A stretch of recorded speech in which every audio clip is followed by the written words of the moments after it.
All right, this by far is probably my most requested video. Everyone seems to want to know a list of the books that I've read. I just have my Audible account open here, and I figured I would just go through. I have it set up so I have all the books and all time. So this is the Audible account, I guess I opened around 2011. And the first book, evidently, I bought is Don't Think of an Elephant, Know Your Values, and Frame the Debate by George Lakoff. A New York Times bestselling authoritative guide to comprehending what happened in the 2004 election and understanding how progressive thinkers can wrest control of America's political dialogue away from the conservatives who have it now. So obviously, this book was written after the... My wife is coughing in the background. So obviously, this was written when George W. Bush won the election in 2004. I guess it was against George Kerry then. Yes. 2000 was against Al Gore. So this book was a response to that election. And I think a lot of liberals bought this book because they want to know, oh, how can we beat the conservatives, those crazy conservatives? And I was amazed by this book too. Back then I was a total partisan liberal, and all I wanted to do was beat the conservatives, the crazy conservatives. But you can see I started reading a lot of George Lakoff, The Political Mind. I've read all of George Lakoff's books. I have another account too. I have Recordings for the Blind. When I was in college, I have told you before, I did 6 IQ tests, and that's how they test for dyslexia.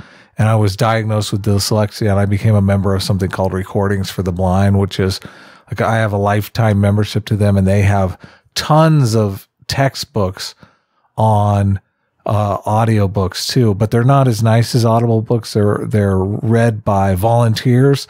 So sometimes you'll get some old lady reading the book, and like, if it's a sad part, she'll start crying, which is, it's kind of fascinating. I've shared some of those books with people, and they are not as quality. The less quality has been noted, but anyway.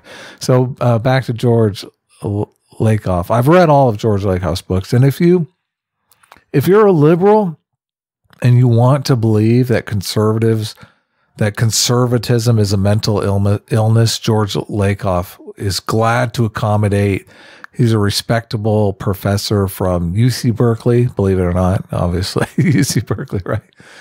But so yeah, I was reading these books, and I thought, this is amazing. I finally understand conservatism, because conservatives have a mental illness, and George Lakoff has explained it to me. But obviously, then I read this book about a year later.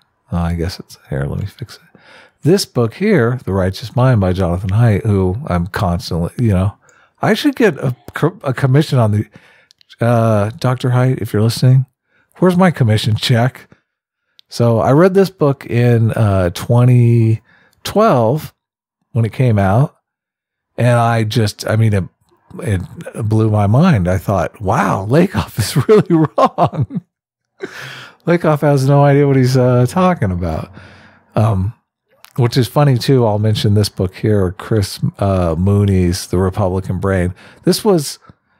I read this book and this book, I guess, pretty close to one another here. And I was working for the Young Turks, and we had set up an interview with George Lakoff on the Young Turks. It wasn't on the Young Turks. It was on the Point, Anna Kasparian's show. And I was supposed to call George Lakoff and set up a time when we could do the interview. We had another producer that was working in Berkeley or close to Berkeley that was going to go out and record it and everything.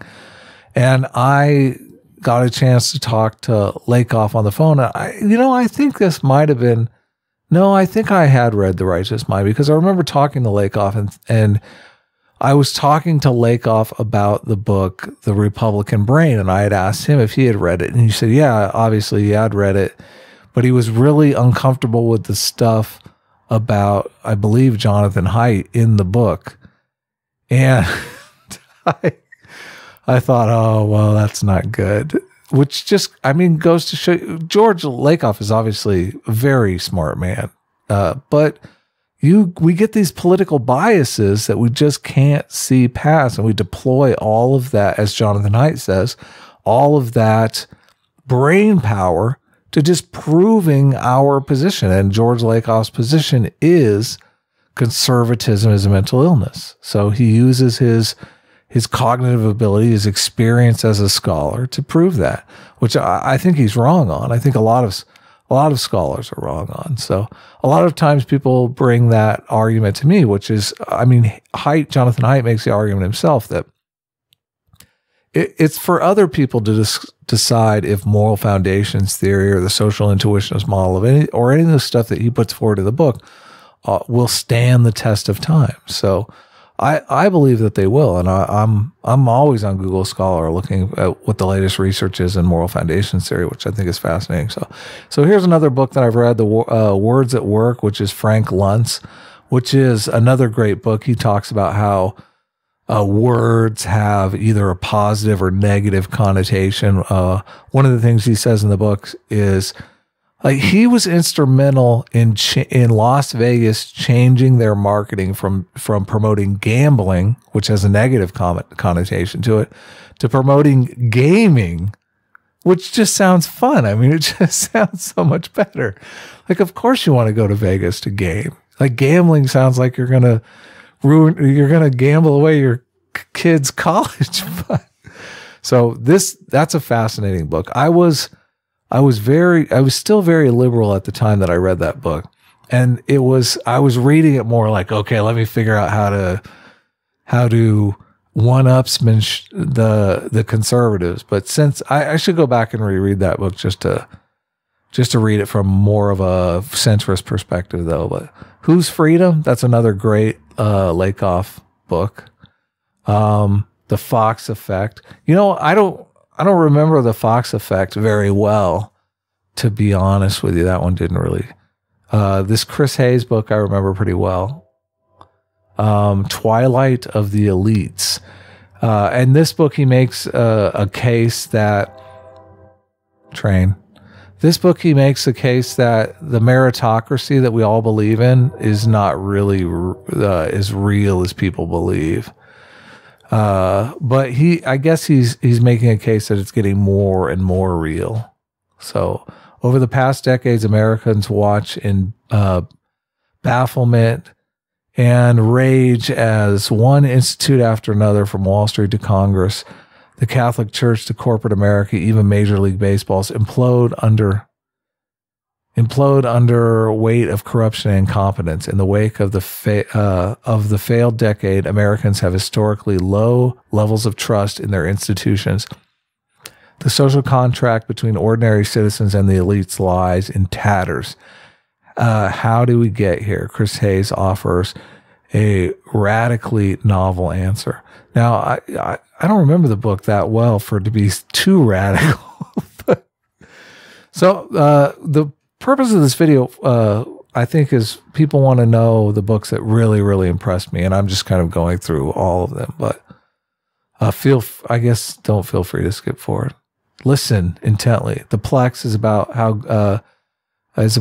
Google and the founding of Google, which is a super interesting book, from Larry Page's dorm room to the founding of I guess Google's one of the biggest corporations. This book was amazing for me. The Victory Lab, The Secret Science of Winning Campaigns, which goes into voting and how voting works. It's a fascinating book if you're interested in a book on the nitty-gritty of politics. Automate This is an amazing book, and one that really woke me up to where we're headed as far as robotics and stuff like that. Something that I should make more videos about on the channel. I've read all of Ray Kurzweil's books, and I've read a lot of futurist books, but I actually have those in Hard copy. I don't, well, I think I have them on Audible as well, but maybe in the other account. Stephen Johnson is a great author. I think I've read most of his books, if not all of his books. This is where good ideas come from. The Natural History of Innovation. Future Perfect, A Case for Progress in a New Age is another great book. This book takes on the idea that people have this romanticism about the way things were, and it kind of puts forward the idea that things are constantly better, and we should be very thankful that we live in the times that we do. Guns is some very short thing on Stephen King, Stephen King wrote, and I guess he wrote a book. Stephen King wrote a book about a school shooter before school shooters got big, and took the book off the market and kind of erased it from history because he felt so bad about the Columbine thing, which is interesting. I mean, that's a guy behind his principles, right?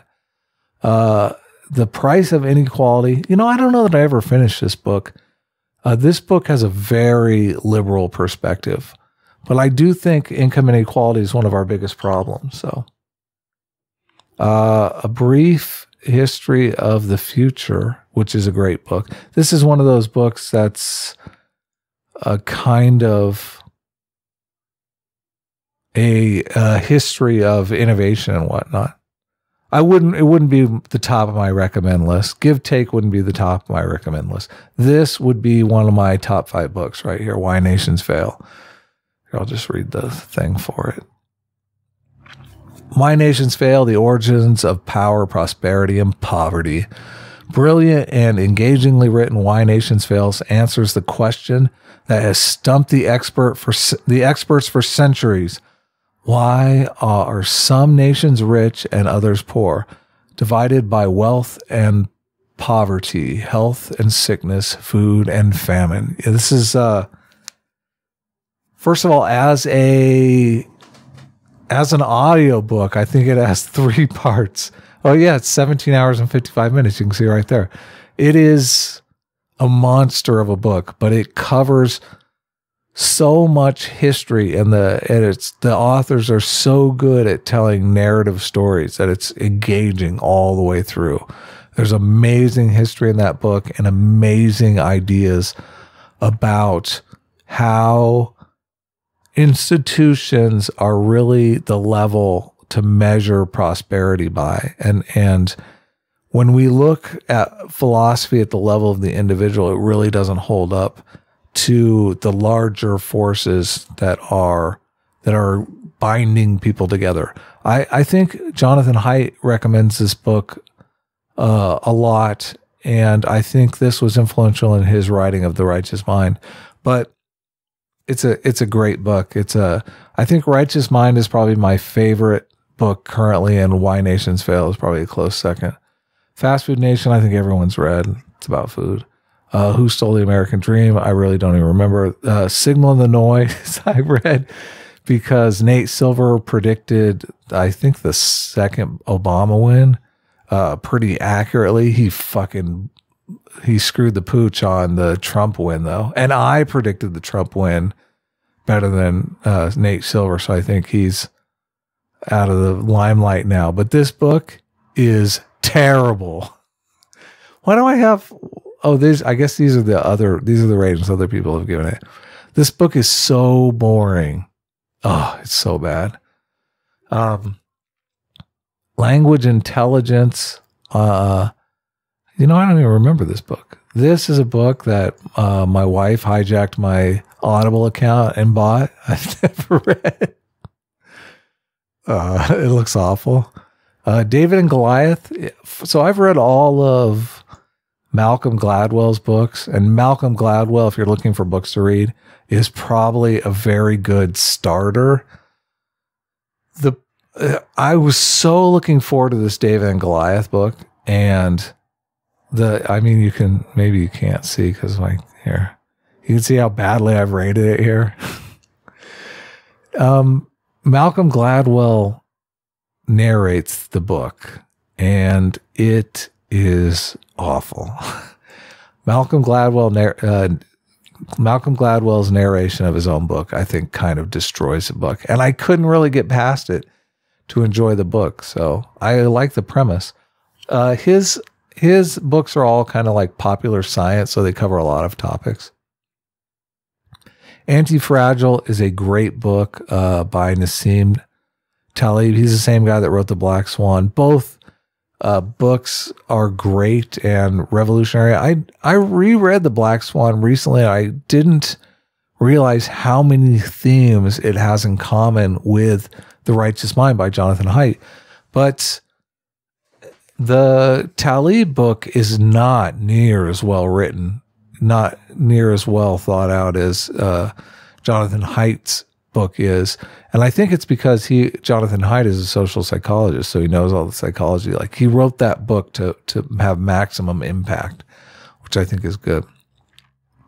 The E.O. Wilson's The Social Conquest of Earth is another good book. Not as well written, but still a good book. This is probably one of my top 5.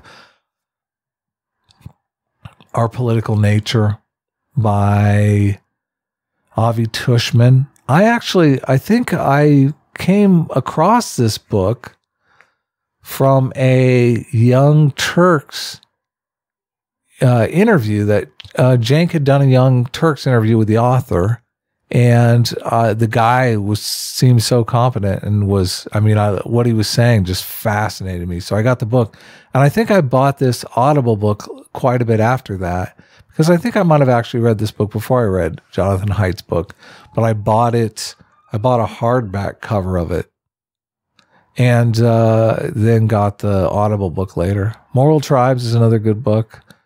I think Moral Tribes would have been a lot more interesting to me if I hadn't read all these other books on evolutionary psychology before it, because it covers a lot of the same stuff. And once I was really hooked by evolutionary psychology, I kind of went out and read as much as I could on it. And you realize, okay, they're all pulling from the same studies, because you're hearing a lot of the same stuff over and over again. It's like if you read a lot of books on morality, you start hearing a lot about game theory. And there's some major developments in game theory that you hear over and over again. This is a good book, Duty, a memoir. I've read quite a few memoirs. I mean, it's not my top 5, obviously, but War is a good book. They make a case for war being moving civilization forward in a way that most liberals would probably just shit their pants over. So 59 seconds. I don't even know if I finished. Where's My Jetpack? I don't know if I finished. Physics of the Future. I don't know if I finished, because some of these books are they're poorly written. Ray Kurzweil's How to Create a Mind. I think I struggled to finish that. But the information there, I think, is really good. I don't think Ray Kurzweil is the greatest writer, though, unfortunately, because his ideas are so good. The Untethered Soul, The Journey Beyond Yourself. I don't even remember getting that. Maybe my wife got that. Or maybe this was something someone had given to me. Once a Marine, I thought, was a great book. I don't know if it'd be in my top 10, but it was a great book if you want to know how jarheads think. Which I was actually working on a screenplay at the time with another guy, and we were using the lead character was a Marine, so that's why I read the book. So I could get the character right. 48 Laws of Power is a fantastic book. I've had people point out that, this is kind of intuitive psychology here, and there's a bunch of stories that might be polemic. It's hard to tell if they're true or not. But it's a fun read. It's a super fun read. The subtext of this book should be the 48 Laws of Power, how to be an asshole and win. Like, if you want to be a nice person, don't let anyone know you've read 48 Laws of Power. Although I'm letting people know all the time just because I think it's funny. Who Owns the Future is a very poorly written book, to be honest with you. but the ideas in there are way ahead of their time. I wish Jaron Lanier was a better writer, and he's done a bunch of lectures online you can look up that are on YouTube, but it's a good book. I recommend it. No, I haven't found anyone that's read it but me. Basic Economics is one that Academic Agent will tell you to read. Obviously, it's a must read. But it's a dense book, man. It's dense. I don't recommend it. Academic Agent will recommend it. I don't recommend it. I would recommend, and I would love if Academic Agent would read this book, Marching Powder.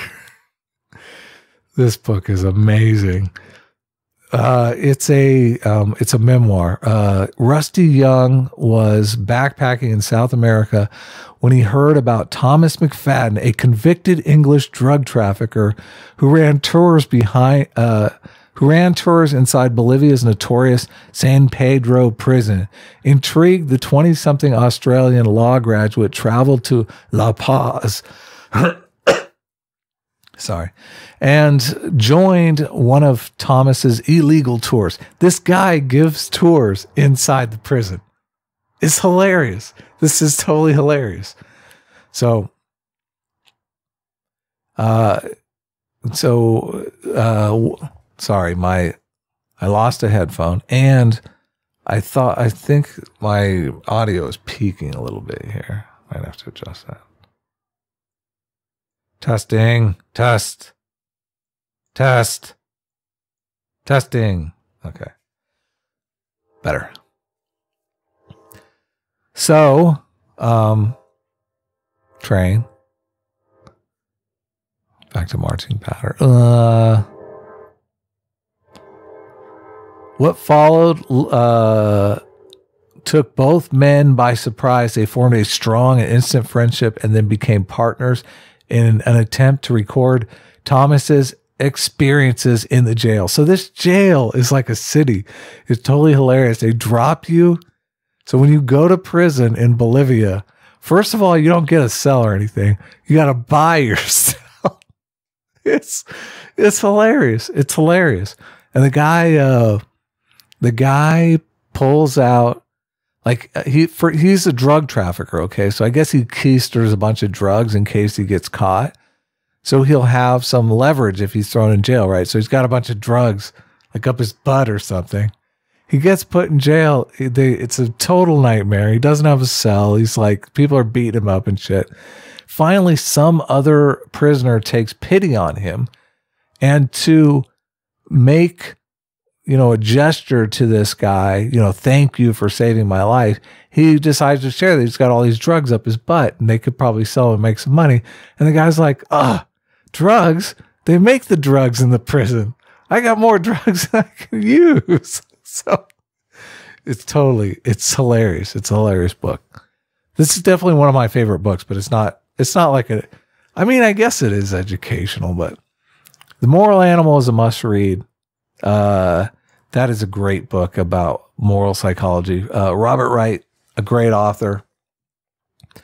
American Desperado is a great book. It's by the guy who the movie Cocaine Cowboys, there's 3 documentaries, Cocaine Cowboys, and they're all based on this guy's life. He's a fucking gangster beyond gangsters.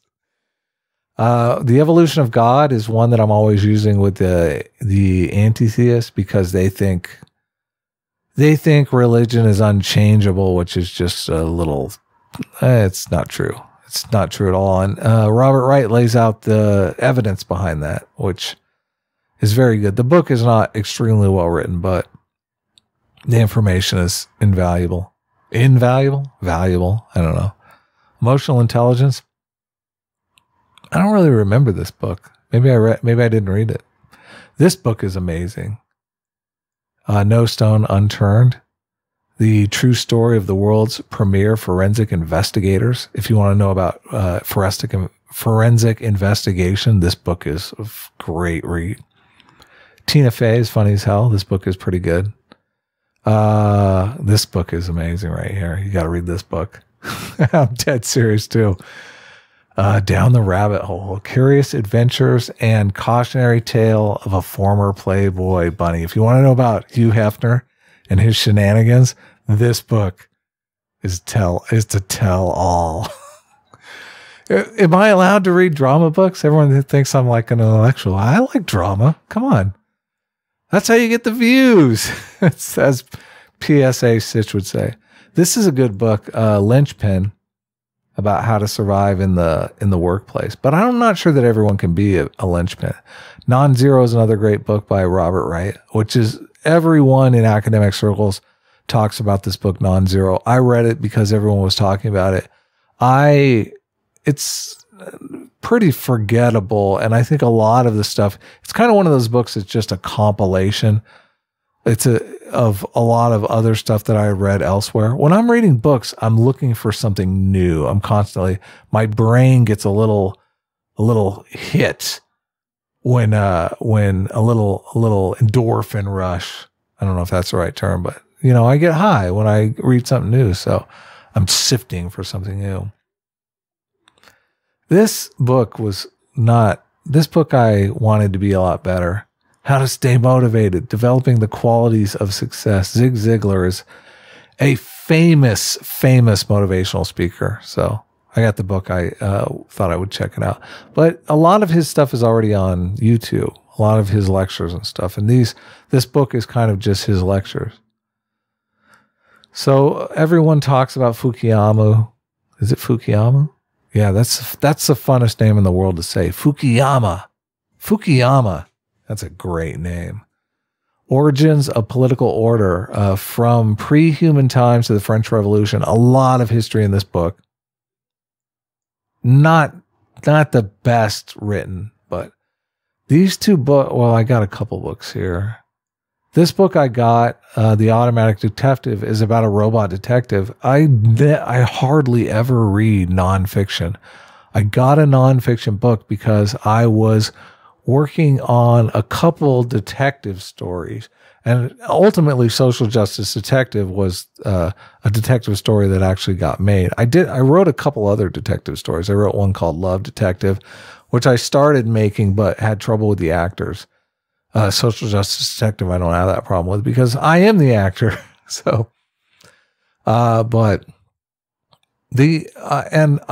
in case any of the actors that I worked with are listening, I didn't have any problem with the actors that I hired. I had problems hiring actors for other roles. Like coordinating working with actors is always difficult because scheduling's difficult, and I just suck at that stuff. I totally suck at that stuff. So I got this book and I got this book, which were both detective stories, so I could kind of absorb that genre a bit. American Grace is a good book, very conservative leaning book. Dinesh, Stealing America, What My Experience with Criminal Gangs Taught Me About Obama, Hillary, and the Democratic Party. I look for people, so I consider myself a centrist. And the reason I consider myself a centrist is because I understand, as Mill would say, I understand both sides of the argument. I understand the conservative argument for society, and I understand the liberal argument for society. And I think there are merits inside both of those arguments. I don't think holistically either one of them is the best way to structure a society. So therefore I fall somewhere between those arguments. But there are people that are in the liberal bubble, and there are people in the conservative bubble. And I generally try to find, I try to identify, well, I'm looking for neos. I've called them neos in videos before, but I consider like people who are outside the liberal matrix and outside the conservative matrix, neos. Like I consider myself a neo because we're badass and we have the sunglasses, but Dinesh is very much in the conservative bubble. He's in the conservative matrix. Like he sees no value to liberalism at all.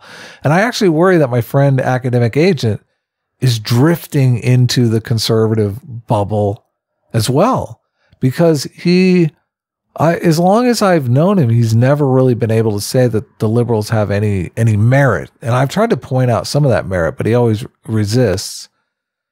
But I I worry about being in that bubble because everything becomes tribalistic and like Haidt says, morality binds and blinds. And once you're more focused on winning than finding the truth, that's where society runs into problems. So I'm trying to think of an example of academic agent being, well, recently he made a video about that memo that's going around Congress. And that memo thing, I immediately thought, well, this sounds like horse shit to me. This like my reality detectors kicked in and I thought, this is definitely horse shit. But he seems to think it's a huge deal and it's bigger than Watergate, all the hype he's fallen for. And I watched a video of Scott Adams, and Scott Adams I love, because Scott Adams, I feel like he understands both sides of the argument. He's a neo all the way. And he made a video talking about how that memo, like my thoughts exactly, he laid out in how the memo is probably not the smoking gun everybody wants it to be. And chances are it's probably just ambiguous.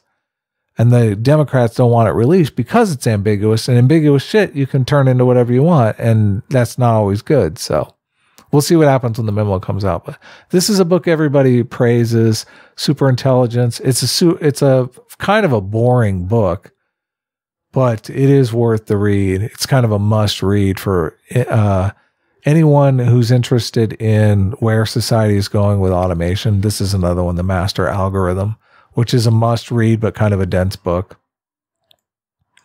I don't know if I'd recommend these books to people just because there are books that I feel are must reads, but they aren't really entertaining.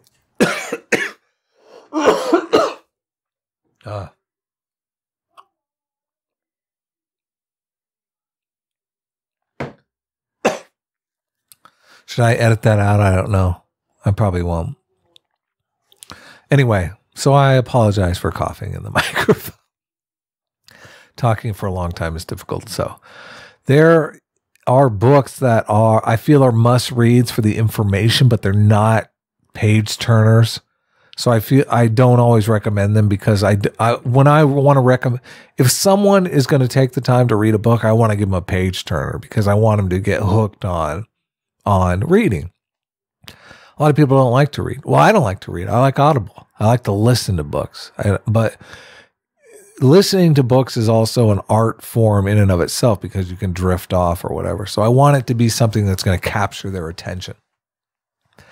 So Influence is definitely in the top 5. That's a top 5 book right there. And this guy, Robert B. Cialdini, is someone that I think Scott Adams recommended his book, and I think that's why I got it. This book is a page turner, amazing stuff, very interesting. It's about the psychology of persuasion, as you can see there, but I've read this book a couple times. It's definitely in my top 5 books to read. Cialdini worked for Hillary Clinton during the campaign. Donald Trump, Scott Adams thinks Donald Trump is a persuasion artist, I guess. I don't know what you call it. A persuader, a salesman, a marketer, on par with this Cialdini guy, but doesn't know any of the psychology. He's just kind of an intuitive guy that knows his stuff, but hasn't done the research behind why these things work. Cialdini has done the research. So he brings that to the table. But this book is amazing. I should make some videos from this book. I've contemplated it, but there's a bunch of good stories in that book. So I'm going to take a little break here. Okay, I'm back. I can't believe I'm rolling past Better Angels of Our Nature, Why Violence Has Declined by Steven Pinker. That's a great book as well. Not one that I generally recommend. I think it's one of those books that is just, everyone's ready. You got to read it. So this book I recommend often. David M. Buss, The Murderer Next Door. Why the Mind is Designed to Kill. This book is amazing and just gripping, very gripping stories from beginning to end. As acclaimed psychological researcher and author David Buss writes, people are mesmerized by murder. It commands our attention like no other human phenomenon, and those touched by its ugly tendrils never forget. Though we may like to believe that murderers are pathological misfits and hardened criminals, the vast majority of murders are committed by people who, until the day they kill, would seem to be perfectly normal. And that's a good summary of the book. The book is how it goes into the evolutionary drive behind murder and how murder can be advantageous. A lot of people say, I've killed, you'll hear atheists say this a lot. I've killed as many people as I have the desire to. And I always think of this book when they say that because, well, until you're in one of the situations that's in the book, well, everyone's felt jealousy before. They go through in the book all of the different reasons why people might like to kill. Most of them are sexually related. Sex is reproduction, of course, but this book is a page turner, and that's definitely in my top 5 right there. The Murder Next Door. Why Women Have Sex is an interesting book. I got it on the back of that book because that book was so fascinating, but it wasn't as good. It wasn't as engaging. So, the Hillbilly Memoir, I actually read that for, a book club that I was in, but it wasn't that great, to be honest with you. This book was pretty fascinating, indefensible. The Missing Truth of Stephen Avery. Am I getting that right? But anyway, title's not important. It's a book about a murder, and I guess they did a Netflix documentary on it that completely twisted the truth, which I thought was interesting. But it's not a book that I would recommend readily. It's not my top 5 or anything. But this book, Why Gender Matters, is definitely in my top 5. This book fascinated me because you're taught to believe that books that, male and female have no differences, or the differences are very minor. This book explains how the differences aren't very minor. The differences are actually quite numerous and compelling. So I would recommend this book to anyone who's contemplating getting a sex change or going through transition, just so you can realize that the idea that you feel a little bit different gender-wise just doesn't stack up to the biological. Well, may not stack up. I don't deny that there are people who feel that they're the wrong gender and want to transition. I think there's a lot of different reasons why that might take place, but to think that your body is like not, read this book. If you're worried about what body you're in, read this book, and it'll give you a lot more to go on than just, I feel a little effeminate one day. So, this book is interesting. I don't know that I recommend it. Francis Fukuyama. This is the second book, The Origins of Political Decay. It's a little bit scary book, not super well written, very much written like a textbook, not as interesting as some of these other books. Dictator's Handbook. I don't know if Dictator's Handbook is, if Dictator's Handbook might be my favorite book over Jonathan Haidt. Like Jonathan Haidt and Dictator's Handbook are probably first and second. I don't know in what order they're in, but Dictator's Handbook is amazing. I guess here, I don't even have it on screen. The Dictator's Handbook. Why bad behavior is almost always good politics. This proposes that really politics is kind of a mechanized thing, and there are features of politics that kind of class it in something that's equivalent to just the natural world that we can study in a very mechanistic type way. And they go through a lot of data. There's a lot of stories. There's a lot of really compelling stories. I mean, it's a great read and a great book. Obviously, I think it's CPG Gray. I think he's made about 3 videos on this and a bunch of other videos that I think were inspired by this book. It obviously inspired him. It inspired me. I suggested anyone.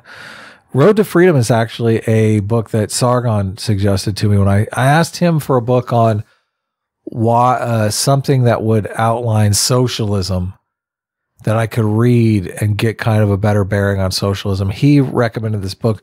It was very difficult for me to get into the first time through. I think I read it a couple times. What is this bullshit? Funny. Anyway. So yeah, it's very much, it's Bertrand Russell. There are a couple quotes of Bertrand Russell's that I'm using all the time that I think are amazing. I got from Jonathan Haidt's book, but that book really makes me think leftists are just completely out of it. Like the ideas that he's proposing in that book, it's outlining how to make it from our current. I think it was written in the 1970s. The current modern environment in the 1970s to a socialist utopia, and it just so many aspects of human nature. I think Bertrand Russell got wrong. I mean, he gets a lot of aspects of human nature right, but it's kind of hit or miss. So, The Cultural Revolution is actually a book that one of my subscribers gave to me, and I can't remember who it is off the top of my head. I apologize in advance for that, but the first half of I don't know that I've read the whole thing. I've read it in fits and starts. It gets kind of bogged down during the middle, but it's about the Maoist revolution, and there's some really interesting stuff in that book. The beginning is really strong. Ron Johnson, So You've Been Publicly Shamed. I recommend this book a lot. It's another strong starter, weak finisher, but if you're dealing with just in this, it was an interesting book as being a YouTuber, because in this environment where people are constantly trying to publicly shame us, and they have different examples of people who have been publicly shamed and what strategies have worked to fight against it, which I think is important for anyone. Now, obviously, I'm a small fry in the YouTube game, but bigger channels. I mean, I think Andy Worski could learn something from that book, the way that they're treating him over having Richard Spencer on and whatnot. Autumn of the Black Snake is an interesting book, but a super dry read. I wouldn't recommend it.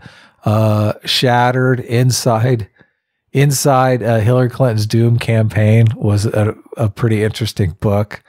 Evidently her campaign was a total shit show, but they give the inside information that's just, that book that came out on Trump, I haven't read it yet, but I probably will. It's on my wish list. It's kind of the Hillary Clinton version of that book. Behave is Robert Sapolsky. This book is thick. Look, 26 hours. Yeah. I don't think I haven't finished this book. And I read close to half of it, but nothing in there was new. Everything was just stuff I had already read in other books. It's kind of if you're reading, if this is the first you ever encountered evolutionary psychology or anything like that, you'd be interested in it because everything would be brand new and it would be a huge synthesis. But since I had already read a bunch of other stuff, it was kind of boring for me. So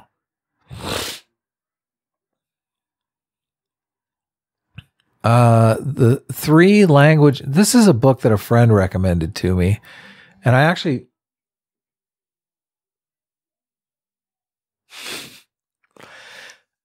this is a book that a friend recommended to me, and I actually thought it was very interesting. It's super short, hour and 45 minutes. It's like, that's just like a taste for an Audible book. But the ideas in it, he contrasts 3 ideas. He synthesizes progressives, conservatives, and libertarians down to 3 ideas. He is a libertarian, so he's a little bit in the libertarian bubble. I think libertarians and progressives, in the way that he categorizes them in the book, I think progressives and libertarians could be the same, but he hates progressives and would obviously not want to be classified them. And I think because he doesn't like progressives, he separated himself out from progressives. But really, a lot of the points that he makes are points that progressives make as well, just to various different levels. But it's an interesting read. I would recommend it if you want a short read. Once and Future Liberal, I've been recommending. It's a super liberal book, but I think the history behind the conservative narrative since Reagan, I think, is very interesting and worthwhile. Obviously, it's only 2 hours, 49 minutes. It's another super short book. Future Crimes will scare the shit out of you. It's a good book. It's not one of my favorites, obviously. Guns, Germs, and Steel. Everyone has read this book, evidently. And I got it almost out of an obligation because so many people talk about it. But it's been boring as hell, to be honest with you. It's been very poorly written. Like, bitch at me in the comments if you disagree. I think a lot of people read this book, but I haven't. Win Bigly was pretty fascinating. A new Scott Adams book. Actually, I think that's the first Scott Adams book that I've read, but it made me think I want to read another Scott Adams book. Persuasion is by the same guy that wrote Influence. I would read Influence first. I think Influence is a much better book, but this book is interesting and probably finishes better than it ends. So, but that's it. I'm to the end of all this. Is the last book I bought on Audible. So I have another account that I will go through. I'm not going to go through in this video because that will be like 1,000,000 hours long, and I'm going to upload this to my main channel. And you can let me know in the comments below if what you think of this video, obviously. This is my first face cam, so hey. Oh, hey, over here. So that was kind of fun to set up. I got my drawing on the wall back there. I drew that. But I'll mess around with this some more. So that's it. Hope you enjoyed the video. Take care.